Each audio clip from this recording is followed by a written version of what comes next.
I have a time that's like, yeah, I set my alarm like an hour before I want to wake up, and then I like do the thing where I hit snooze every 15 minutes for usually like an hour, hour and a half, and that like acclimates me into waking up properly, I Yeah. guess. Acclimates you to the waking world. Yeah. So I just wake up to the sun.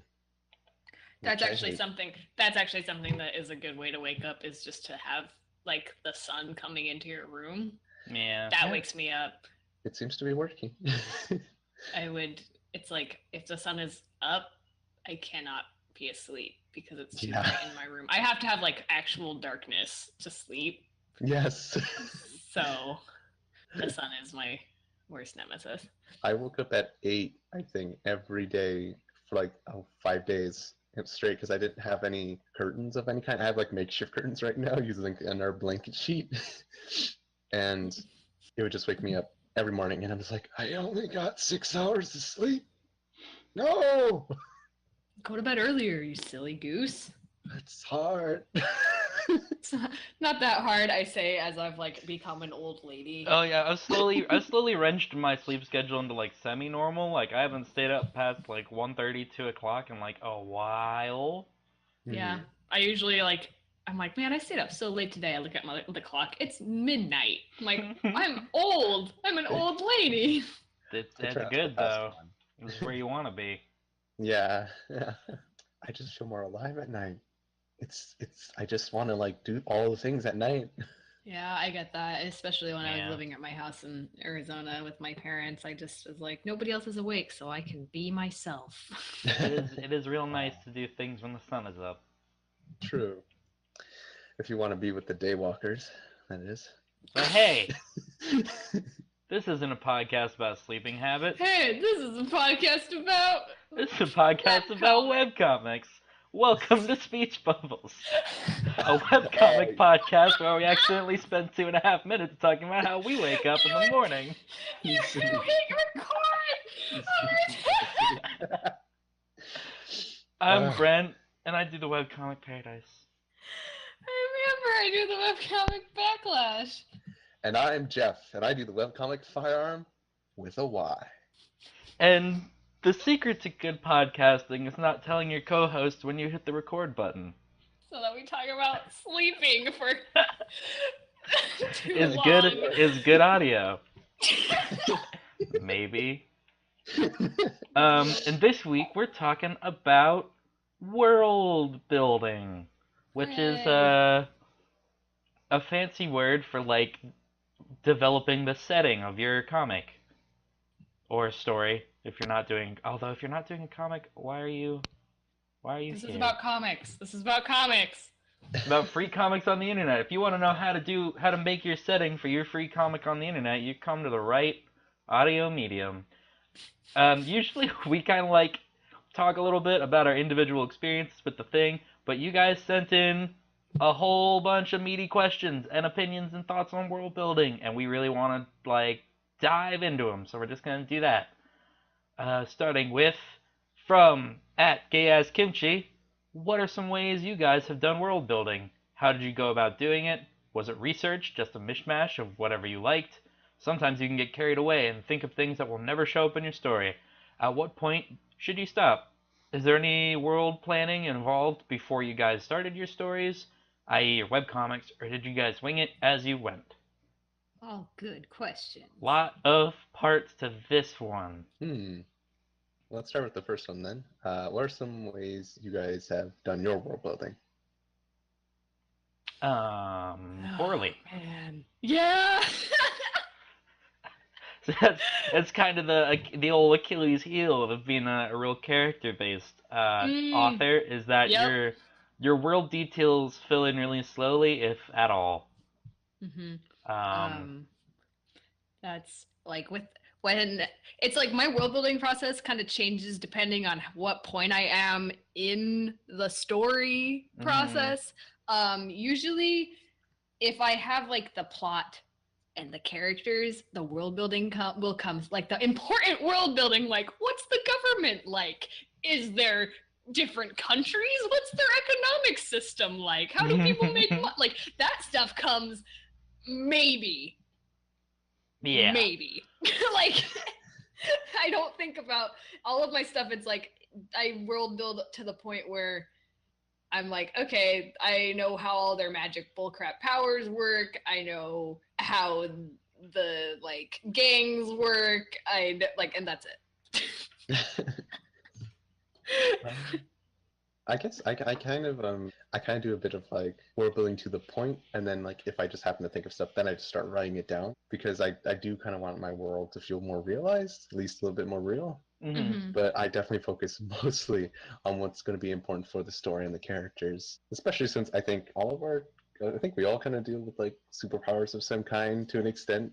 So that's like our most important thing to work out ahead of time. What are the rules for that?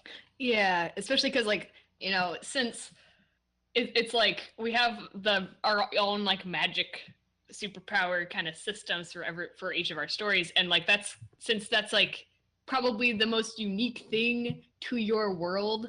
It's like that's what you kind of want to focus on, making sure it makes sense and like it's explained in your comic, because everything else it's like, oh, it's probably like modern day society. Yeah, that's what I'm working with. My like system for superpowers is just like the word X-Men and then crossed out written under it says Nova powers.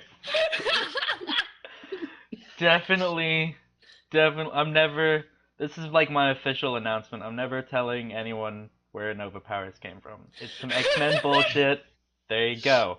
I do, however, have a lot of world building done for Paradise that isn't going to get shown in the comic, and I'm going to talk about that, I think, in more detailed questions, but I think, because I don't want to harp on the same point a whole bunch. But how about this next part? Okay, so we all have, like, stories that aren't our main webcomic. If I'm going to talk purely in the context of Paradise, the world building is really secondary at best. What about maybe some of your other stories, or if you did any, like, research for your current story? How'd you go about that? I like Backlash's world building for my current comic. Its world building is kind of a mishmash of research when I need to do research, and then like me pulling stuff out of a hat.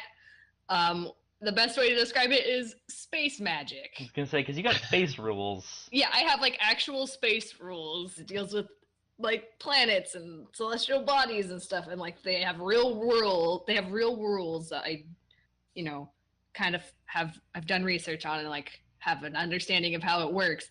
But I also tack on the word magic because also I break the rules and I decide what other nonsense I think is cool and I need it to work in this universe. So it's like a nice confusing mix of like real science and fake magic.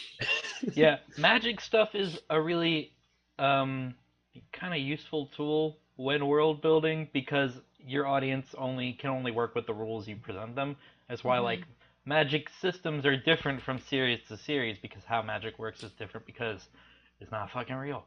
But you got space systems in your story, and I imagine that is the sort of thing where people will go, you don't have this planet here, and that would affect gravity some way.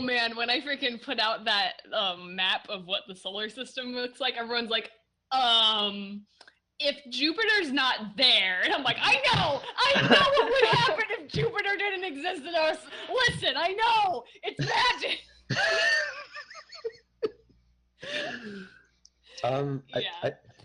For me, I've always approached it in that like I do the story first, but I actually do have some stories that I'm working on in the background that I kind of have to work out the world first because of the rules.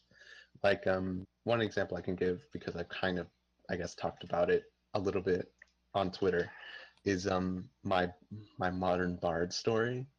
One actually does need some actual rules to it, because it's like, okay, well, how is it that these bards can have these magical powers when they use music, and how does it work when they're fighting supernatural monsters? There needs to be some type of rule set there. It can't just be like, oh, they can just do this and that thing. So I actually have been working on rules for that in terms of world building. I put some stories off because I know I'm gonna need to research them more. Like my kind of underwater horror story, it takes place on a submarine, and I like put it off for like a while when I first kind of came up with it because I was like, I don't feel like researching how submarines work or like how those work.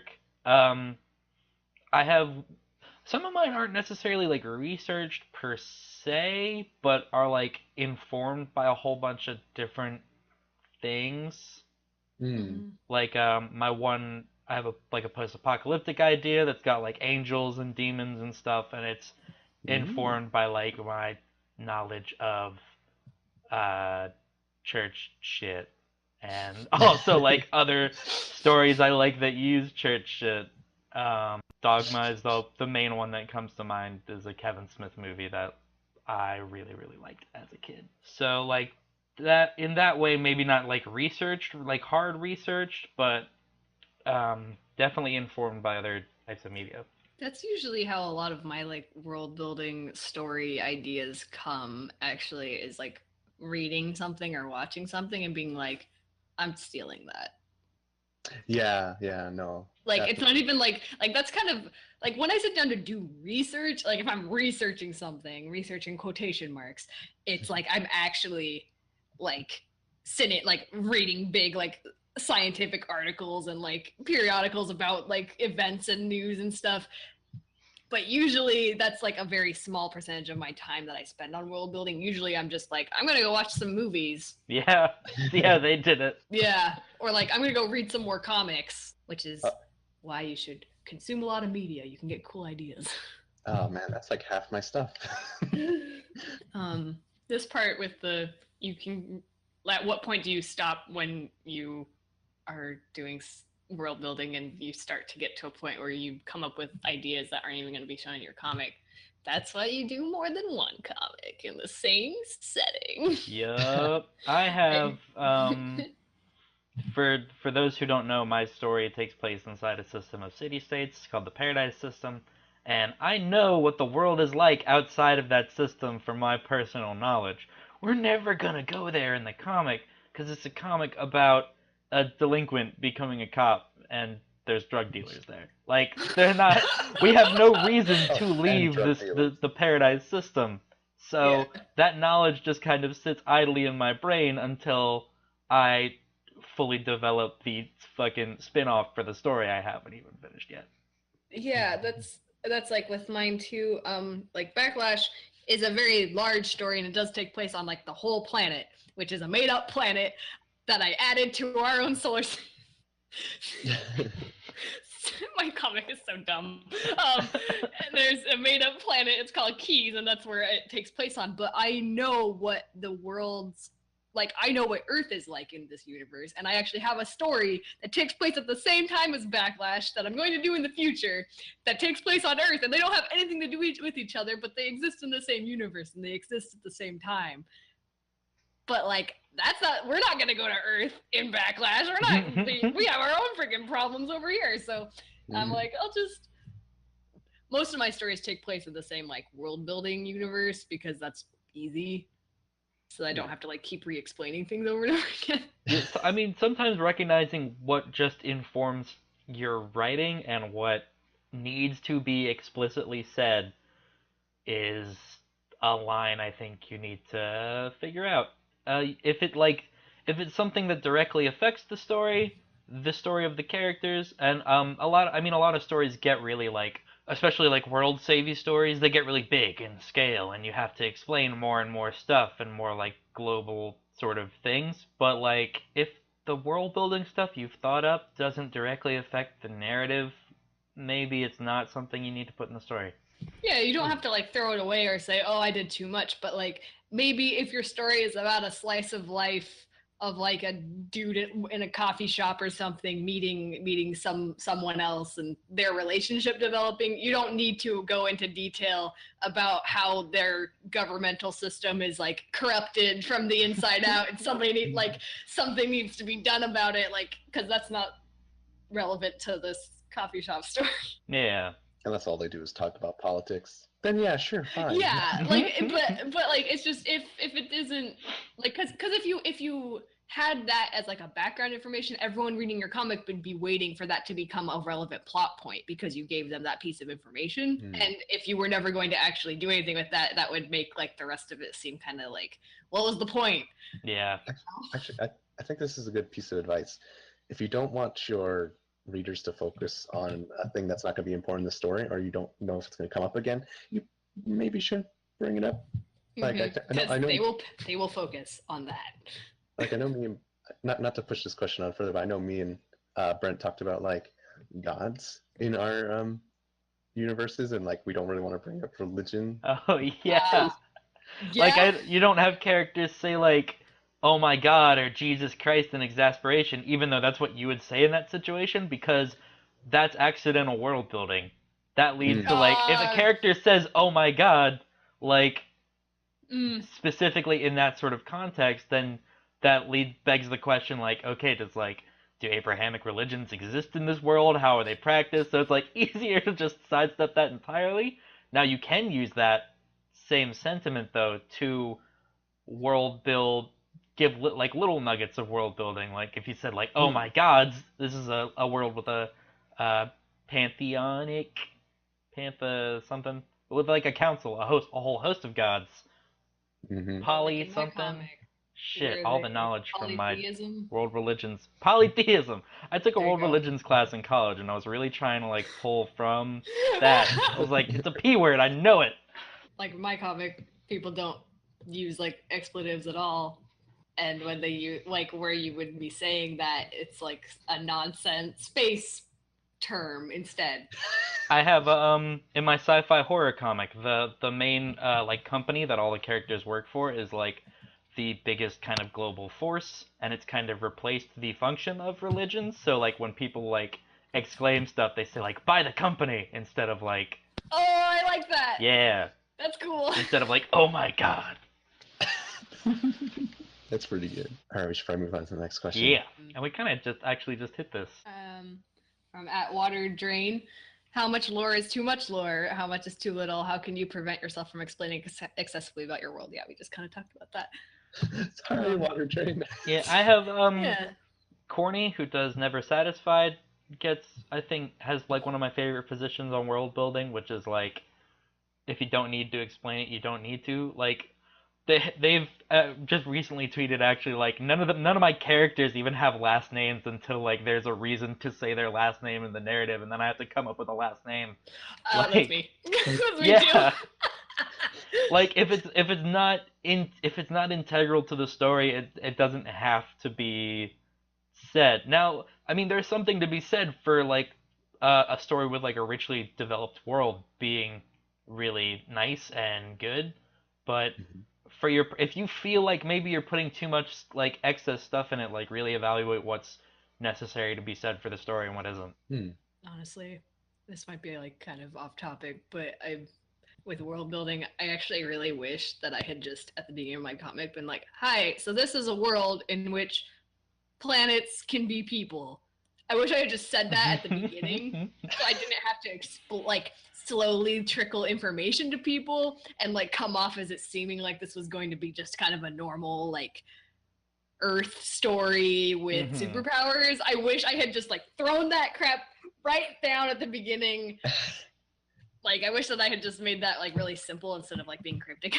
Well, see, even then, that can throw people off, because I started Paradise with, like, a 10-page thing of, like, superhumans happened, and, like, if I'm... and now it's not going to be talked about at all. Eventually, I am going to, like, redo the first big chunk of Paradise, and, like, that whole kind of, like, 10-page meandering flashback is going to get, like, axed, basically, because it's not necessary, and it bogs down your story immediately. I think a story is stronger when it drops a person in the middle of a scene. Yeah.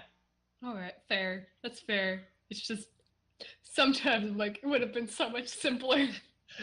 See, now you can put something like that in like a bonus thing in between chapters. Be like, hey, it's your friendly author here. The planets are people. That's actually look, spoilers for the end of this chapter. I'm going to do in between chapter stuff where I'm just going to be like, explain. Look, we're planets. Blah blah blah. Like, oh yeah. Oh goodness, that's actually like a really good point. that's It's something that manga does a lot. If stuff isn't really necessary to your story, but you think it's still fun, it informs the world, and it's just nice, Bonus. fun, extra information, yeah, make it a Bonus bonus points. page. Like between chapters, be like, hey, here's some world building stuff that doesn't really have to do with our main character Or story. it's never going to be explained, but maybe Yeah. you'd like to know it. Yeah. Yeah. Anyway, sorry for getting off. No, I think it's a good tip. All right. So from @SleepyEsper, how do you keep up with the little details of your world? Have you ever been in a situation in which you broke your rules of your own world? If so, how did you work around it? My details, I guess, like with all the little details in my comic, I know how all of it works.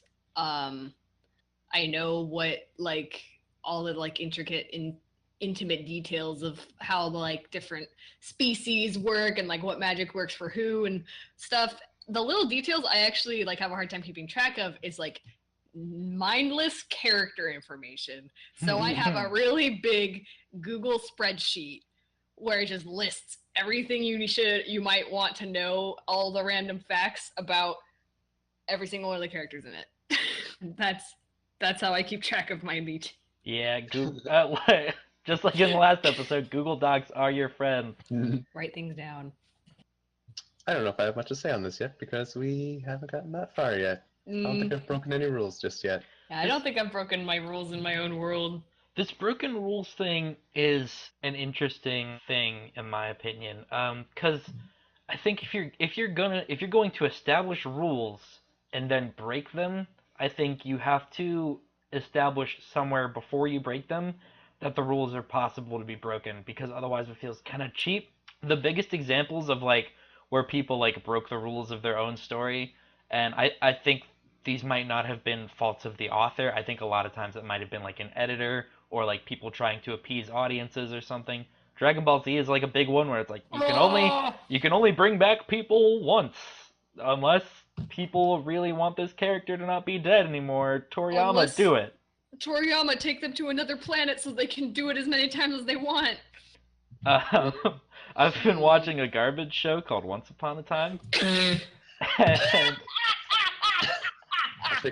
that's I don't know necessarily about like breaking the rules of its own world, but it is one of those shows where it's like there's no way we can do this. Actually, I think there is a way.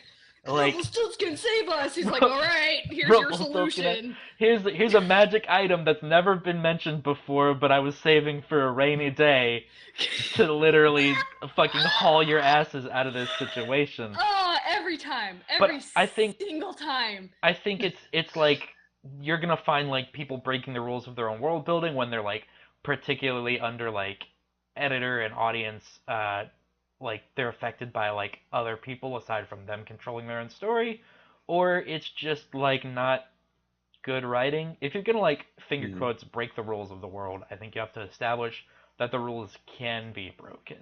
Yeah. So it doesn't feel cheap. And I mean, and that could be really cool too, like having a character figure out a way to like break the rules. That by itself could just be like really cool. Heck, that could be a story. That's that a could concept be a whole story right there. by itself. There you go. Free charge. You're welcome. I don't have to break the rules of Paradise because the rules are so threadbare. Yeah, that's also another thing is don't write yourself into a box. I don't have like a whole bunch of rules with how the Novas work because it's like literally anything. There are a couple powers later in the comic where I could definitely see readers being like, "How is that a genetic ability that you obtained?" Be like, Don't worry about it. Nova powers work because they have these things called Nova cells, which are like anomalies that interact with their environment and body in fucking impossible ways. And that's it. Don't worry about it. Don't worry about it. It's impossible. It's mostly a like buddy cop romance. Like don't worry about the science so much.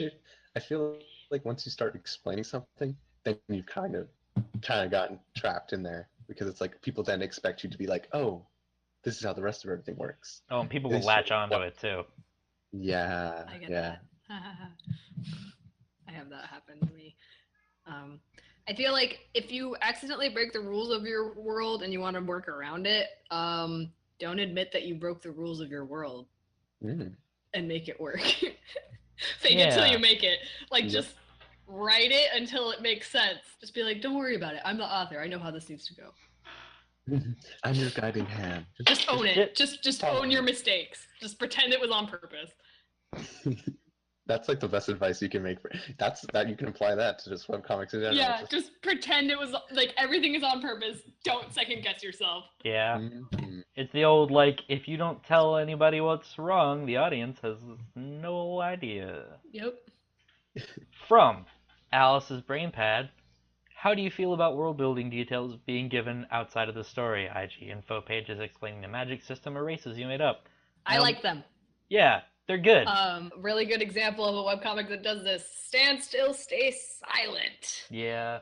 Really, really cool bonus info pages in that comic. In terms of world building, like Stand Still, Stay Silent is like one of the like best examples out there in webcomics, doing with like having this world that like feels so complete and known. And it's just really cool that they like have this huge world. And the characters are off on this story, and like they just write little like info things where it's like they're not going to explain this because this is just an intricate part of their world, and they're not going to have to talk about this. So I'm just going to explain it in an info page. And I'm like, okay, it works. I like this. Thank you. Oh yeah, that highlights like another like kind of big thing is like the kind of as I've heard it say the as you know conversation. These characters who live in this world, but they have to explain concepts to the audience will be like, as you know, we're at war with the three kingdoms. It's like, okay, like they wouldn't, like a character in this situation wouldn't say that because that's just their life. Yeah. These sort of pages can be a really good way of getting around that. Of course, the alternative to having that is having like a dumbass character or a character with amnesia that people have to constantly explain world concepts to. That's me, my two main characters. One of them knows about space and one of them knows about magic. And fill in the gaps. They just give each other the information they need. That's how I get around it. Okay, well, I'm going to play devil's advocate here. Oh. Like, shouldn't you have most of your information and world building within your story? Isn't it like... If it's... I do think that, like, if it is...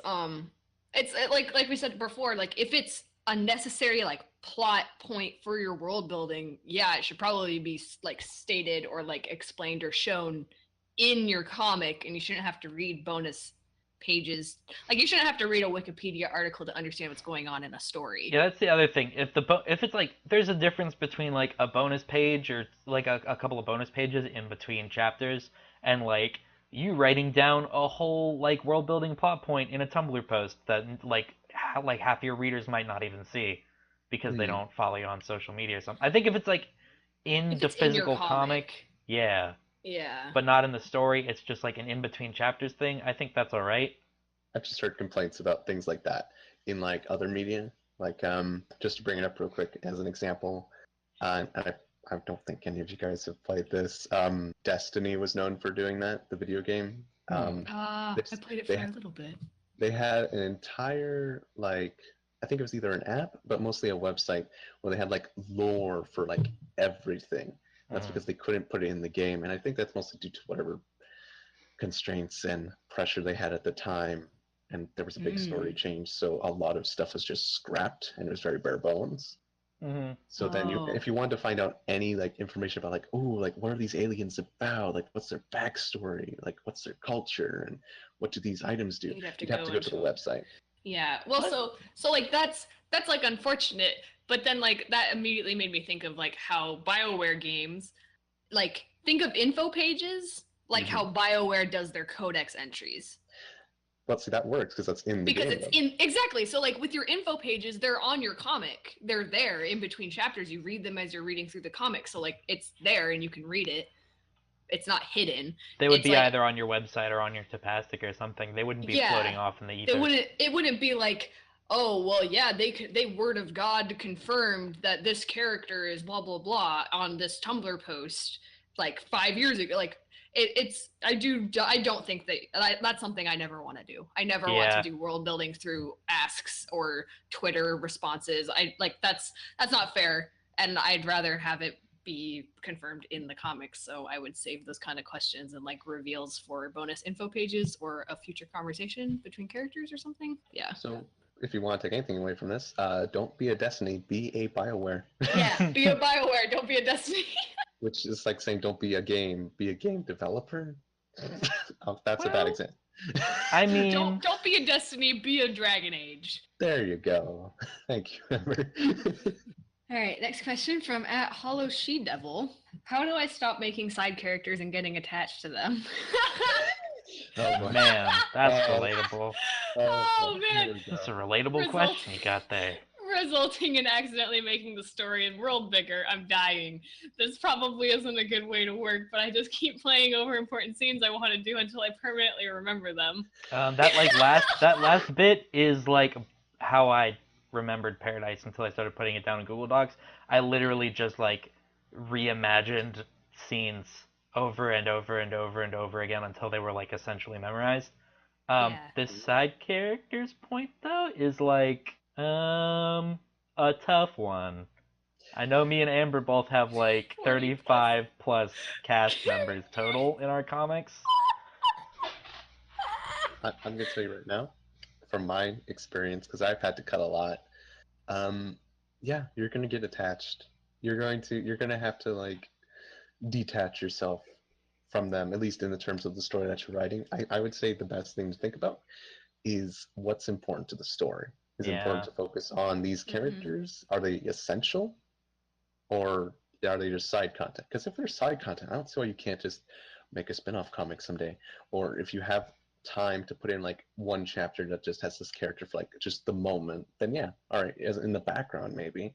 But focus on what's important for the story, I think. The way that I deal with a lot of side characters is if you think you have too many and they don't really add a whole lot, but you really like them, I don't know. I think a good technique is to maybe see how many roles you can make certain characters fulfill. Yeah, I was just gonna say this. If you have a lot of little roles, a lot of little things that a lot of different people do, see how many like you can just merge, like just make one character do multiple things, because then one, you win with having that one side character you're really attached to being in it more, and they have more of an impact, and it also shrinks the size of your cast. I just did this where I had like a character who was gonna appear. Paradise has like a lot of like at least in the beginning it does feel like this, a lot of characters who appear for one chapter and then disappear forever.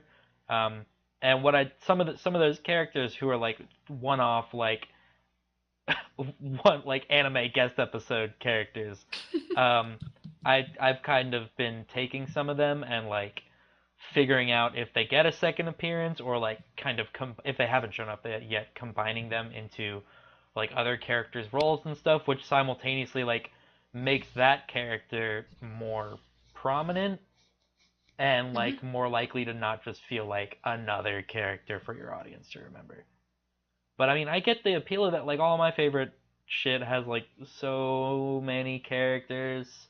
One Piece has like thousands of characters. Oh. Bleach has thousands of characters. Yeah. You just gotta make it work, I think. Yeah. Just don't be afraid to cut things, but also don't be afraid to like let those characters be more important. Yeah. All right. From @TurdGolem, what are the bits of world building each of you are most proud of? Please be as self-indulgent as possible. Oh boy. Oh, I know what mine is. You guys go. My favorite, just like gonna toot my own horn here for a second, because you said we can't. I really like my world building for Celestials. I really like the idea of planets being able to walk around on other planets as people. I think it's really cool. Here's my question though, like, if they can walk on other planets and stuff, is it like, do they have to be like invited in? Is it like a vampire situation? And they're just like, nope, yeah, come on board. No, it's they have to shrink themselves down. It's a permanent change. Oh. And you can't have two Celestials like on top of each other. They would crush each other. They're too big. So they have to shrink themselves down. I also really like the world building for affinities where like people made like who were created from a planet and they're living their lives. They get their if they have magic powers, it's from the celestial. I think that's cool. Also. Yeah. What about you, Brent? Oh. Well. Shit. I don't had mine like ready. Well, Paradise isn't a super like complicated world. It's I mean like culture-wise it is pretty much just like modern day America. I like the anything I say I'm gonna like is because it's very simple. I like the government system where it's like you have the Zero Department, which are like the cops, and they're kind of run by the head of justice, who's a member of the council, and the council runs each one of the cities. So there's 8 cities, and each one of them is run by a council. And then at like the national level, there's like an HQ where you have the like the highest rank, the captain commanders, and the Zero Agency, which are like the spies, and like not I don't know. It's not important, and it's very simple. But I like things having ranks and shit. Like the Marine system in One Piece is basically what it is. Actually, my favorite bits of world building are probably in stories that I have not made yet. TBH. Oh man. The more complicated stories. Yeah, like I'm pretty proud of like the magic system I have for like my Angels and Demons story. I like how that works. But yeah. What about you, Jeff? Okay, well, I can either give you 2 real short answers or 1 medium answer for a different story. Yeah. Well, I guess I can be in self-indulgent, so I can't talk too much about Fire Emblem because we're still fairly early. But I do like the power system that I have for the I don't think they've been given a name inside the comic just yet, but essentially people that are going to be like Ravi, who have the ability to control certain I can't elements. wait. I can't wait to find out more about your magic stuff. Yeah. I'm like waiting. I'm like, let's do this. I want to know. There will be moments. I really like how they work, and I also really like just essentially my world I've built around this because I kind of put some effort into actually building the actual world of Thady, is what I'm calling it. And to give you a different example from another story, I can't touch on it too much, but essentially I have another story that takes place in a sort of universe, and there's no electricity at all. It's all just either steam powered or run on some type of arcanic kind of energy, I guess. But there is a version of Nikola Tesla in my world, and he creates electricity, and he is seen as a wizard, and so they consider electricity to be magic. So in this world, it's like the few people who will harness electricity, specifically one of the main characters, they're just seen as like some type of like warlock of some kind. They're like, what is this? And it's like some new totally new concept, and it's just me merging this something old with something new. And I really like that, and I can't wait to actually get to that story and focus on Neat that. as hell. That's my baby. That's my baby story right there. My first story ever. So we'll get to that someday. Okay, from @CM Gremlin. What are some of your favorite examples of world building, and what are some stories with worlds you wished were developed more? I feel like with this question, I'm really basic. I don't think I have. Maybe I could think of some that I wish were developed more, but mostly I focus on characters. Yeah. If the characters are cool, I don't really care if the world building is weak, because I don't watch stuff or read stuff or consume media for world building. I consume it for like a fun romp with cool characters. That's how you get me. I like to like bring up One Piece again. I really like the concept of the Grand Line and island hopping and all of these islands that are just like fucking crazy because of these different like weather patterns and like oceans of fire and like islands made of fucking pure electricity and shit. It's really cool shit. I think it's a really neat way to do pirates. I'm all about it. And also the powers in One Piece are freaking cool. Yeah. Good. I love One Piece for it's like, yeah, you can have like a devil fruit and be like a magic special snowflake, but you don't have to do that. You can be a normal person and still kick butt. It's awesome. Like, I love it. You just have to believe in yourself. You have to try really hard. I'm all about that nonsense.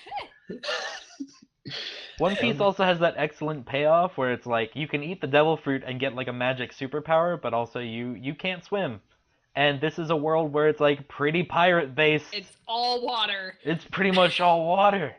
We're all about pirates, and pirates live on the water, don't they? Mm-hmm. It's good. One Piece is good.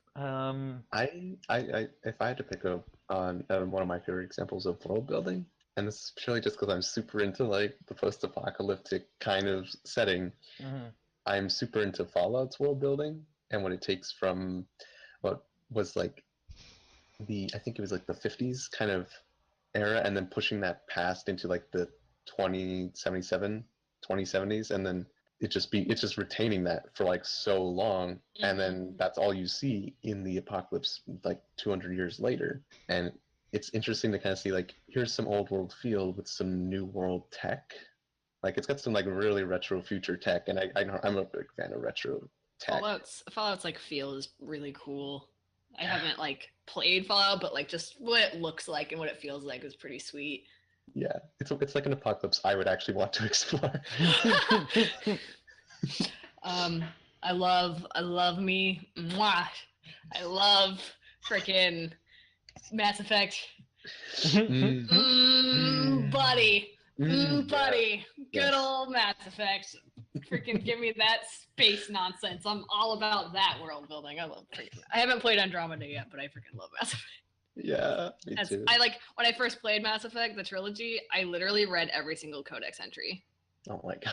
Every single, because I was obsessed. I was like, this is so cool. What the frick? Tell me all about these aliens. Like, tell me about how the Citadel works and the Council races. And I'm like, yes. I read every single one. So. Oh my goodness. It was really good. I liked it. I don't know if I can think of anything that I'd want more developed though.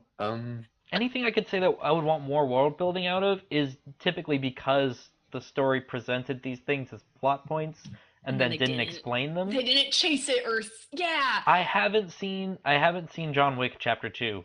I think it's Chapter 2 yet. But the first John Wick was really fucking cool, but it also introduced this like underground assassin culture based on like golden doubloons and like a hotel that was a safe space and like all this shit that like it didn't really explain, and left me like really hoping a sequel would happen that I haven't seen yet. But that's when I want more world building is when like a story goes, this is a thing, it's a plot point, and then like backs away, and the movie ends and you're like, but why? Yeah. I'm looking around my room. Right? I'm looking at my shelf right now. So like an interesting example. Freaking cool world building, but you still don't have any idea what the frick is happening is freaking Evangelion. Yeah. F that noise. It's like the coolest crap you've ever freaking seen in your whole life, and then you're just like, I don't understand what's happening. So that's like it's really cool, and the payoff is really cool, and it looks really cool, but like it also you walk away from it and you're like, I feel unsatisfied because I don't have any. Like, I feel like I know what happened, but I don't know what happened, you know? Yeah. Studio Trigger's stuff is always really interesting with world building, and that they just are like, we're going to throw the most ridiculous off-the-wall nonsense at you, and you're just going to accept that it's real. Yeah. Like, you're just going to accept this. Like, looking at Gurren Lagann and Kill la Kill, and, like, it's just nonsense, but it's cool looking, and you're just like, all right. Sure, let's throw galaxies at each other. Why the frick not? One of my favorite bits from the Adventure Zone, which Jeff, I know you just caught up on, is it's a D&D podcast, and like 7 episodes in or something, there's an elevator right? And I know they got like a whole bunch of people being like, well, this is like a fantasy world. Why is there an elevator? And then like 2 arcs later, like Griffin has a canonical reason for elevators to exist in this world, and like why the technology and fantasy is mixing the way it is. It's really fucking cool, and it's also like fucking hysterical that it's like people were giving me shit about elevators. Guess what? Here's a canonical reason for them to exist in universe. If there's a good reason in the world, though, that's when people give you shit about it. Honestly, if people are complaining about something, that's when you just pull it out of a hat. You're just like, freak you, boom, there it is. Nothing drives your creative fire like spite. I do like the opposite. I feel bad for people in my comments who are like really looking for super scientific reasons behind the Nova powers and stuff because they don't exist.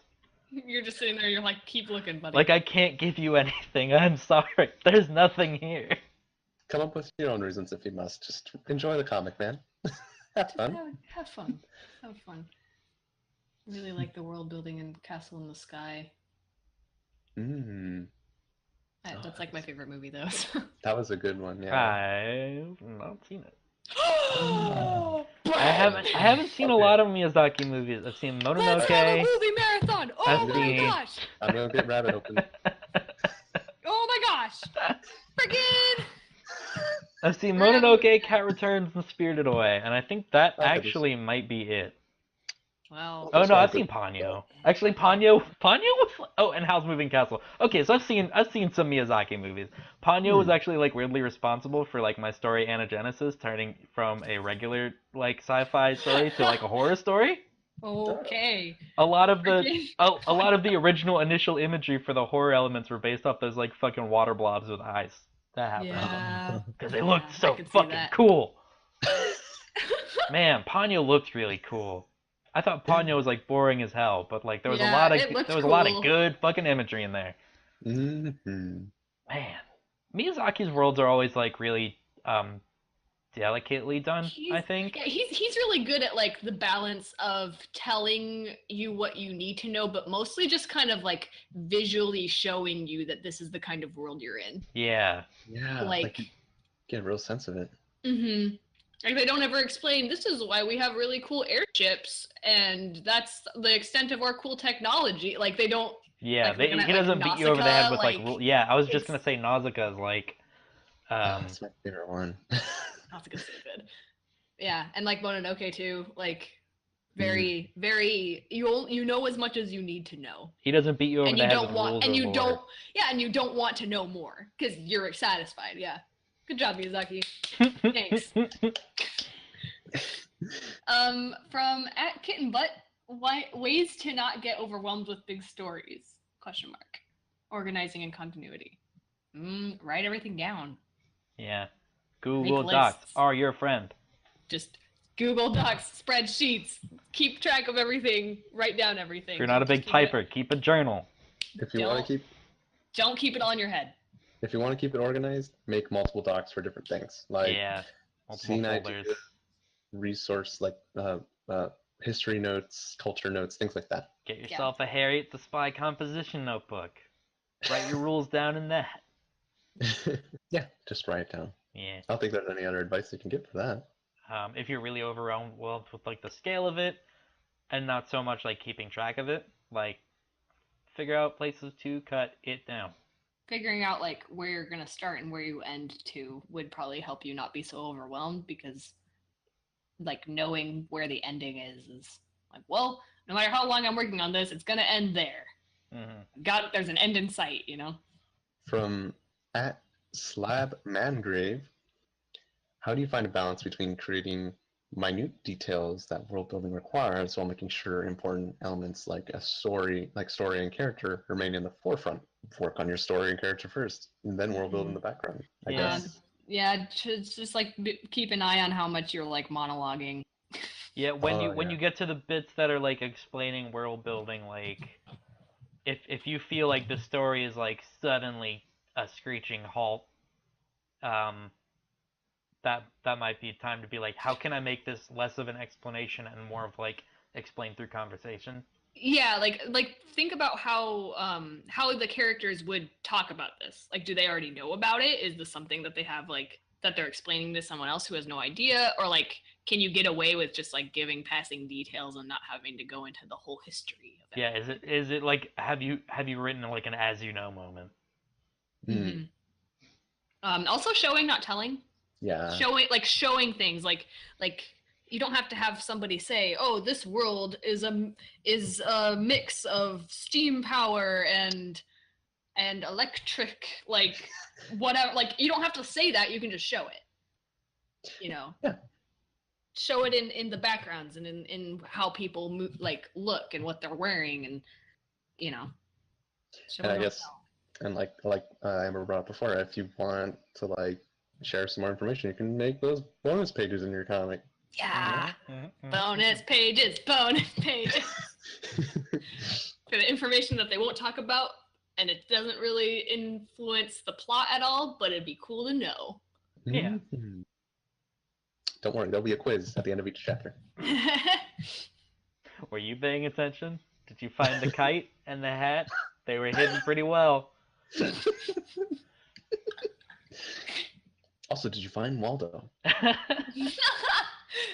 You're Panda Man. I think everybody should have one of those. Everyone should. My Panda Man characters are all characters who are main characters in Paradise spin-offs, though. There's a character I've put in the background of 2 or 3 scenes now who's definitely like the secondary main character in an Onyx themed story. But from @FruityMuffins, what are some cliche fantasy tropes to avoid? The fantasy genre has done so much that world building has become almost a minefield. And I mean that's because, sorry for some explicit language, but people have been on J.R.R. Tolkien's dick for like literally decades and decades and decades. People have just been rehashing the same shit that The Hobbit and Lord of the Rings established fucking forever ago. I think cliche fantasy tropes to avoid, just fucking do something different. I think people are fucking starved for fantasy shit that does different. That doesn't shit. Look just like Lord of the Rings. Like, I don't write I write fantasy, but I don't write like the high fantasy, like yeah, that's what I assumed. Like that, yeah. Like I don't write that, but when I'm reading, like it all feels really the same. So like I don't know, maybe change up the like roles that each of the like of your races are doing. Change up the magic system. Change up the whatever. Like you don't base so much of the aesthetic on this Eurocentric culture and fashion. Yeah, like just make up whatever you want. Like it's fantasy, anything goes. There's no rules. Like, I think the tropes to avoid is everything that other people have already done. Yeah. Can I give an example of this actually? Because I've been watching a lot of Dungeons and Dragons DMing advice videos because I'm in that space right now. But I when I was watching one of these ones from a guy called Matt Colville, he says that in his world, if you're playing 5th edition, the Dragonborn, the sort of dragony humanoid race, he takes that concept and he makes it that they were not a natural race; they were a race that was created, and they're called the Dragon Knights. And essentially, they were created by wizards. So that's taking the concept of like, oh, well, here's lizard folk already, but then putting them into a different category, like, oh, they're not naturally made. They were genetically created or magically created. Or like, for instance, you could probably do something like, say, with elves, maybe they're more of an alien race, for example. Maybe they're not actually from the world. Isn't that kind of what WoW did? Aren't a lot of the races from WoW actually like aliens? Are they? I don't know anything about WoW. I barely know anything about WoW. Maybe this shouldn't have been the point I brought up. Also, that would be neat. Now I'm interested. Maybe I'm interested in WoW now. But I think it's more like just taking a concept and figuring out what's something different that you could do about it for sure. Especially the more visually you can make it different, I think the more interesting it's going to be. Yeah. Like, I would totally be down for like elves that were maybe like super tall and elongated and more alien looking, super like wiry. I'd be okay with that. Sorry, this is a little bit off topic, but I was just thinking about this kind of maybe as an example. So I don't know how much experience you two have with the Final Fantasy series, but I played 6 of them. Just barely. okay, so I'll just really quick, like with Final Fantasy, with all those games, they're all individual like stories with different characters, but there are like aspects of those games that's the same through every game. It's like you have your party members that you slowly gather to go save the world, and it's always like you have each is like a different class, you know, kind of like how with like D&D and like that kind of stuff. It's like you have your fighters and your wizards and your mages and whatever.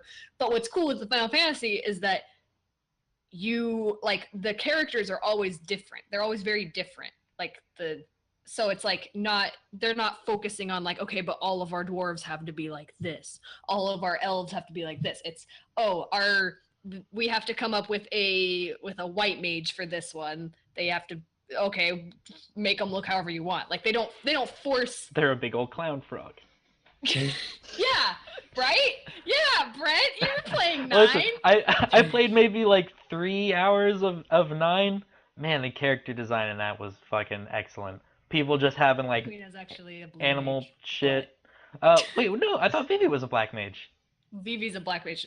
Queen is the blue mage. Oh. Wink. Oh. And Garnet is the white mage. But so that's just kind of like, this might not be like, maybe my point isn't getting across, but you know, it's like they don't force themselves to stick to like what the other ones have done. They just are like, okay, well, we want to keep like the elements of like some characters are better at magic and some are better at sword fighting, but we're gonna do whatever the frick we want in this one that doesn't have anything to do with that last one. So like with fantasy, it's kind of like maybe go about it in a similar way. Like don't feel like, well, I have to have the dwarves be this way. I have to have the elves be the mysterious fair folk. Like, no. And then there were the men. Ooh. Yeah, like you don't have to do it that way. Just do whatever you want. Write it like you would any other story, you know? So I just thought of a great example for elves again. No. Dragon Age. Elves are seen as the lesser instead of the higher. Mm-hmm. They're treated like pretty much like lower class citizens. So it's like that puts it on top of it. Although, hey, that brings up a point, and I think this can extend to the sci-fi universes also. Mhm. Maybe, I don't know anything about Dragon Age. Maybe that's not what you were just saying right now, but maybe examine your like fantasy racism allegories. Yes. Because they're Yes. not good, and a lot of times they're like really poor substitutes for like the one-on-one real world things they're supposed to be emulating. Like, it gets real not good. People who are smarter than me have like talked much longer and smarter on this topic, but like if you have like a specific race in your fantasy or sci-fi universe that is like a lower class citizen or something, maybe really like look at why that is and what you are saying with that allegory, I think is all I'm gonna say on the matter. It's a thing that's super prevalent in sci-fi and fantasy shit. Yeah. Oh yeah, no. Oh goodness, the last question is so big. It's for me. Yay! All right. So, last question from @Octopus with 3 S's. Hiya, recently started listening and I love the podcast. Thank you. It has helped me a lot with trying to make my own. I have also some questions. So far, my world building isn't that big, but there's enough to know some parts will never be mentioned in the story. What can you do with excess information about your world? Also, what are your thoughts about exposition? Is there something like explaining too much about your setting?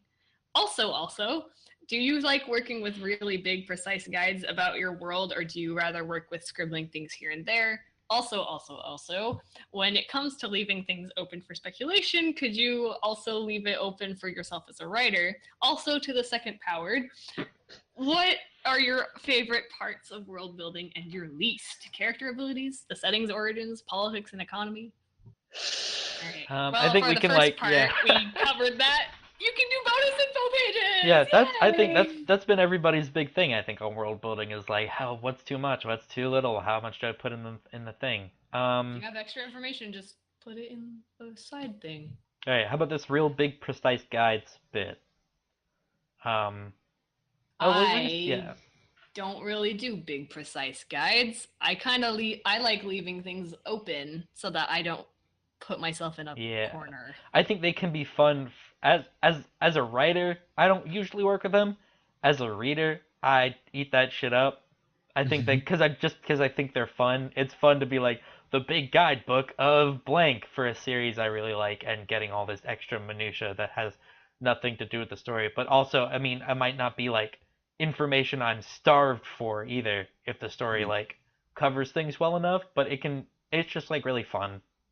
It's a fun thing. Mm-hmm. Yeah, I definitely think I'm probably gonna use something like that for some of the, like I said, for the stories that require more rule wise. Mhm. I prefer just freeform jazzing. Freeform jazz. Like, I'm just leaving things open for speculation. Could you also leave it open for yourself as a writer? Yeah. Yes. Yes. If you don't know what's happening, don't pretend you do. Or no, you pretend you know what's happening so that people trust you. Don't ever let other people know that you don't know what's happening. Or do.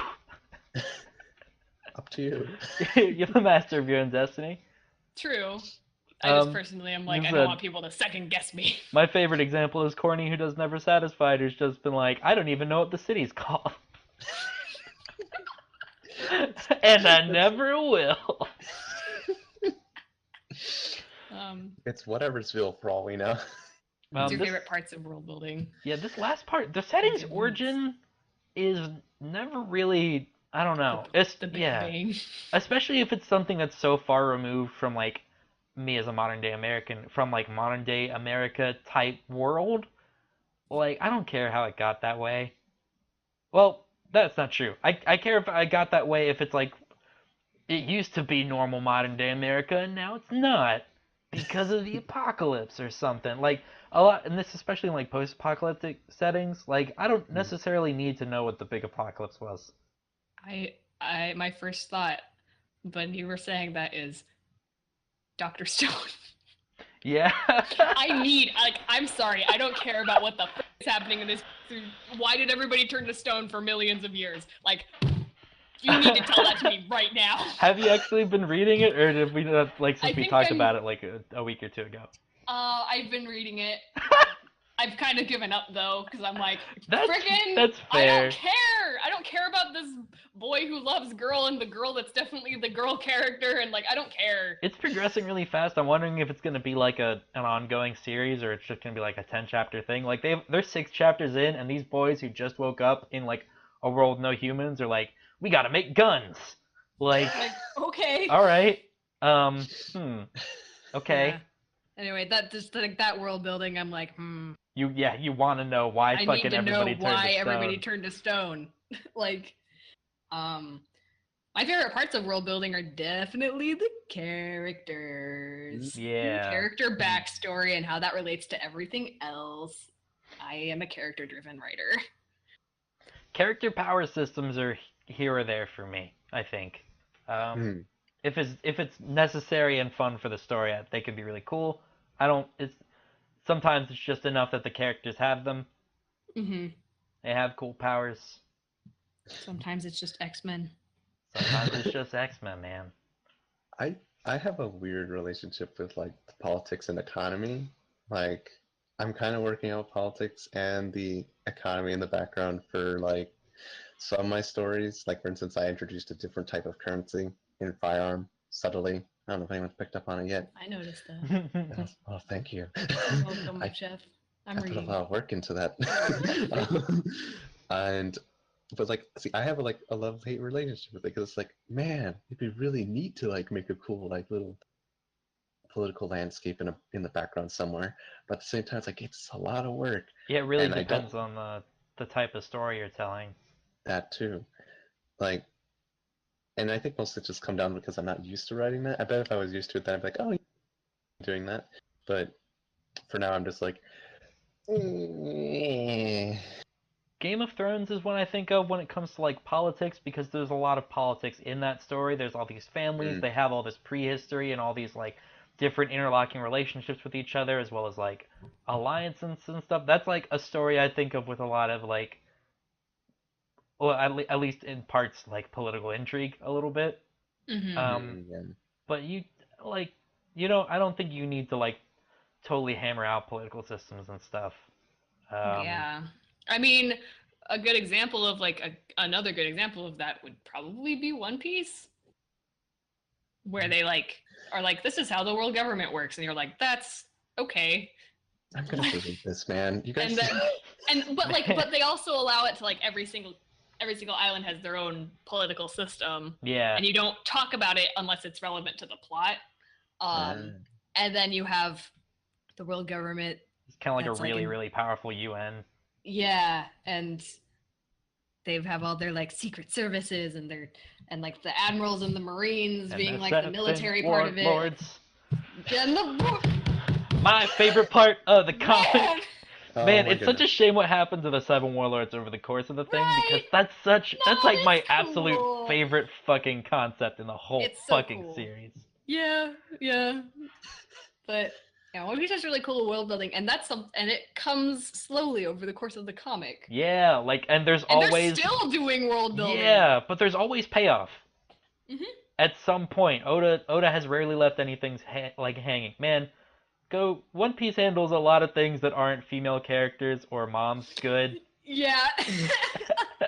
If you're alright with that, like, I do very much recommend reading One Piece. I do really like the female characters in the first chunk of the story, but after the time skip, I'm like, yeah, it's not great. What happened? I hope there's someone out there who's just as confused as I am right now while you're listening to this. Sorry. Read One Piece, it's really long. The next spin-off podcast is Jeff reading chapters of One Piece and then us coming every week to discuss it. Yep. I'd be okay with that. Alright, we have, however, been going over an hour, and we have some big old meaty opinions to tackle. Alright, from at Crease Marks. Oh wait, your turn? I think so. Is it Jeff? I thought. Wait, is it me? I read the last one. Okay, I thought I got confused whether it was me, Amber, Jeff, or me, Jeff, Amber for a second. It's always Brent's turn.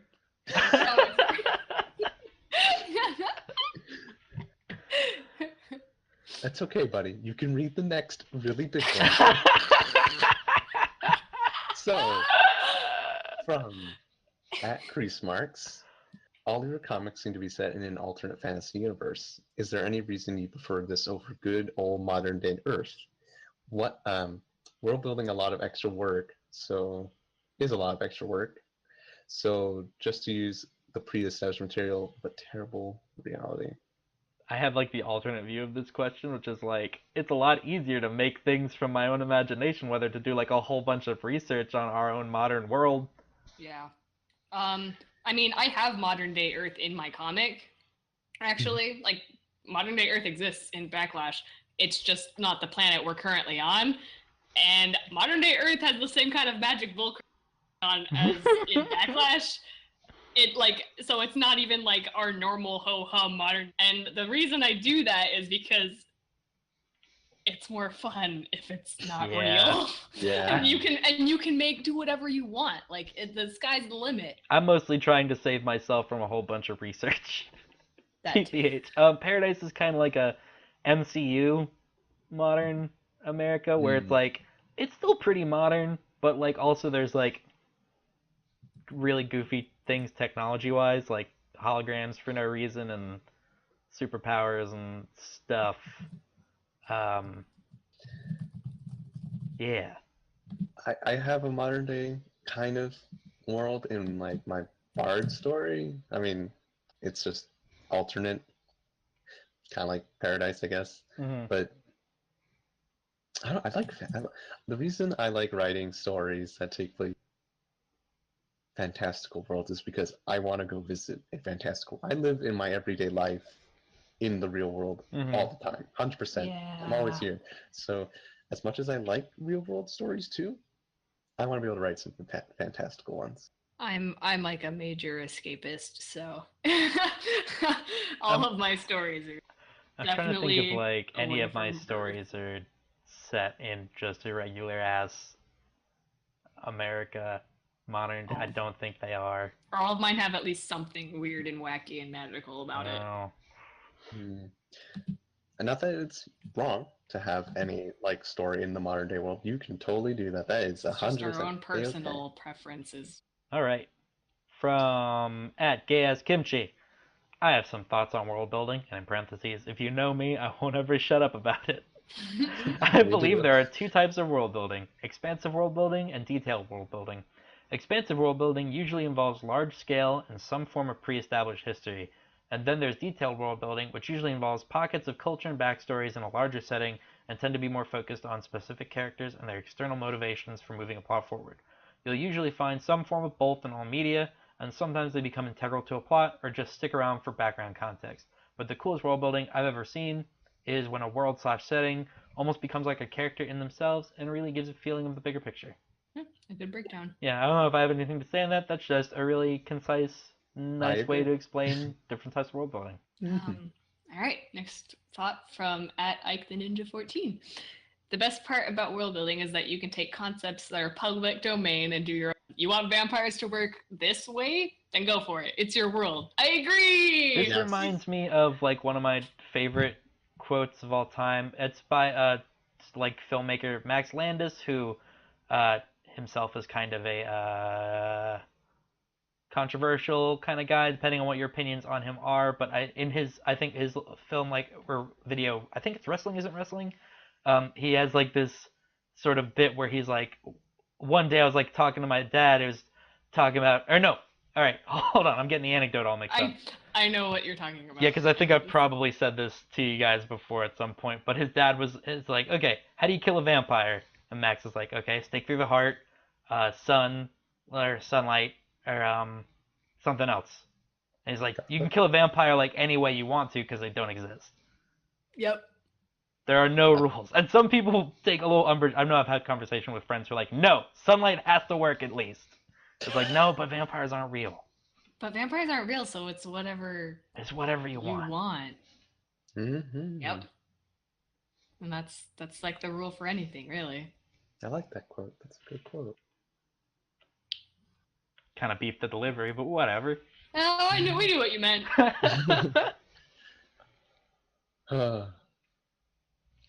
All right, I guess this one's me, isn't it? Okay. Last one. Cracks knuckles. All right. So from @JuggumPuppet, world building to me is the best part of a story. As for me, instead of characters appearing first, the world is what comes to me first. It's the most important character within the story, in my own opinion, as it's the character you'll be able to see more than any other. It's the most fun to create because not only a setting is established, but all your history and religions, culture, etc. can be birthed. It's where a theme is set. World building to me shouldn't be seen as something others should push themselves to struggle with. A way to maybe help is what you...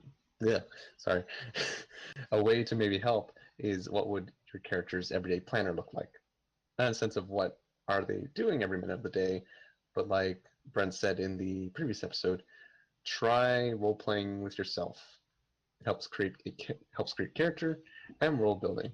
An entire world doesn't need to be built unless you're Amber, but just focus on the building of a town or even a character's apartment. Try practicing drawing objects that you like because it may or may not spark an idea for your character setting. Does a world need to be deeply crafted? Absolutely not. But building up the neighborhood street or the cafe your OC goes to it's very important. Whether you create that setting to be familiar with colors as Agnes's bear cat with jazzy reds, Casket's office with pinks and blues, Aww. or even the tan landscape of Jeff's Space West. It's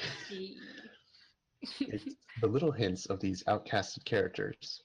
Again, no need to go crazy with the world building, but just the small things could help you create the world you might be either struggling with or still figuring out. There's my quarter for the week. Good luck to you all with your world building. Yeah. Yeah. Good. Yeah. It's a very sweet string of Yep. thoughts. Thank you, Jugum. Oh. Yeah, just little by little, man. Just gotta take one piece at a time. It's like with a character, you work out their name first, and then what they like to do, and what they do. Yeah, that was good. We had a lot. Yeah. Said a lot on world building, and now it's time for a webcomic recommendation of the week. Do you have that, Brent, or is that Jeff? I have what? It is my week. Yes, Jeff, you did Tales from the Well. 2 Yes, episodes I ago, did. I think. Maybe? Yes. Yeah. So it is my turn now. My time to I was shine. panicking for a little bit there because I'm like, wait, No, is yeah, it? it's yeah. Sorry, I didn't know whose This turn it was. week I'm gonna recommend Inhibit by Eve G, which you can find on Tapastic and I think Webtoons, and I think it also has its own website. I'm gonna do what Amber did last week, where I'm just gonna like read the little thing and then talk about it a little bit. Here's the little summary for Inhibit. As a kid, Victor dreamed of training to be a superhero. That didn't go so well. Now, 9 years later, Victor is a resident of the Earl Estate, a home for kids who haven't yet demonstrated that they can control their powers. With his 18th birthday and a transfer only a few weeks away, he has one last chance to prove he is capable enough to receive his license and go home. And I think it's a really neat example of world building. It's kind of I don't want to give misinformation. I want to say it's set in England, kind of European-y area, but it's got this really interesting kind of world they set up. Because it's got characters with superpowers. It's like a super like kids with superpower type comic, but they have all these like establishments where different kids go to train different ones, and they have like the one the main character goes to is kind of like the not so good one, and then there's more like classy upstate ones that like the more like prodigy type superheroes go to and stuff. Mhm. And they're all, I don't know, there's a lot of like really nice subtle almost dystopian. I think it just feels kind of dystopian because they have all these institutes, and it's called Inhibit because the main character they have to wear these inhibitors to stop this like powers from like going crazy and shit. And yeah, I think it does a really good way of like subtly kind of building up its world and showing ways it's different from like modern world. That sounds cool. I've been looking for a good superhero comic to read. Yeah. I need to read this. Is on Tapastic. It's on its 3rd chapter. Right. So there's like a pretty good backlog to read through a bit. All right, time to binge. Yes. I think that's gonna do it for us this week. Maybe a smidge long. That's all right. We're talking about. I knew it was gonna. Well, we're talking about building whole worlds. That's not a thing you can talk about in 45 minutes or less. I'm not God. I can't just say, and it was. And it was. Well, you can. You're the god of this world. You're the god of your own stories. It's gonna take a lot more than just it was. No, you start with it was, and then you have to like panic and work backwards because how does it work? You say it was, and then you spend 10 years drawing the comic. Oh goodness. But yeah, I think that's gonna do it for us this week. Until next time, I have been Brent. And I have been Amber. And I've been Jeff. And we build worlds for free. Oh, no. So true. So true.